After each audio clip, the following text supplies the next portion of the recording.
Hi good evening. So வீடியோஸில் உங்கள் எல்லாரையும் பார்க்கறதுல ரொம்ப சந்தோஷம், ரொம்ப மகிழ்ச்சி. மழை பயங்கரமாக இருட்டிகிட்ருக்கு. பகலில் பார்த்தீங்கன்னா கொஞ்சம் வெயில் வருது, அதுக்கப்புறம் மழை வருது, வெயில் வருது, மழை வருது. இப்படியே பயங்கரமாக சேஞ்ச் ஆகிட்டே இருக்குது. அது மட்டும் இல்லாமல் கார்டனில் பார்த்தீங்கன்னா ஃபுல்லாக நிறைய கொசு வர வந்துருச்சு. ஏன்னா அந்த மழை தண்ணிலாம் பிடிச்சி வச்சுருக்கனாலே என்னன்னு தெரியல. அதனால் கண்டிப்பாக நிறைய டிசீஸ்லாம் பரவுறதுக்கு நிறைய வாய்ப்பு இருக்குது. நம்ம ஜாக்கிரதையாக இருந்துக்கணும். எல்லாருமே கார்டன் வச்சுருக்கோங்க, மரம் செடி வீட்டில் நிறைய வச்சுருக்கோங்க, எல்லாருமே ஜாக்கிரதையாக இருந்திருக்கணும்.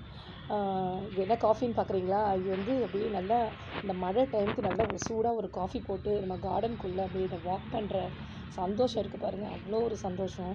நிஜமாகவே அந்த கிளைமேட்டுக்கு, இந்த குளிர் கிளைமேட்டுக்கும் அந்த காஃபிக்கும் செம்ம சூப்பராக இருக்குது. மேகத்தெல்லாம் பார்த்திங்கன்னா அப்படியே இருட்டிகிட்ருக்கு பயங்கரமாக. நெக்ஸ்ட்டு மழை பயங்கரமாக அடிக்கும் அப்படின்ற மாதிரி ஒரு ஃபீலு கொடுக்குது. சரி, மழை கொஞ்ச நேரம் விட்டுருக்குது, கொஞ்ச நேரம் அப்படியே கார்டனுக்குள்ளே போயிட்டு வரலாம் அப்படின்னு சொல்லிட்டு வந்தேன். வந்து பார்த்தா காஃபி குடிக்கவே விடலை அந்த கொசுங்க. அவ்வளோ கஷ்டமாக இருந்துச்சு. சரி, ஓகே, இந்த மழை டைமில் அதுங்களும் அதான் செய்யும், என்ன பண்ணுறது அப்படின்னு வச்சுட்டு அப்படியே உள்ளே போனேன். உள்ளே போனால் நம்மளுடைய அந்த வாட்டர் பிளான்ட்டெல்லாம் சூப்பராக அழகாக இருக்குது பார்க்குறதுக்கே. அதுக்கப்புறம் இந்த 5 மணி பூன்னு ஒன்று இருக்குது பார்த்தீங்களா, கரெக்டாக 5 மணிக்கு பூக்கும். சூப்பராக இருந்துச்சு அது பார்க்கும்போதே. ஒரு நல்லா பர்பிள் கலரில் கரெக்டாக 5 மணிக்கு நான் போனேன். 5 மணிக்கு கரெக்டாக பூத்துருக்குது. மார்னிங் 5 மணிக்கும் ஈவினிங் 5 மணிக்கும் இந்த பூ பூக்கும். இது மாதிரி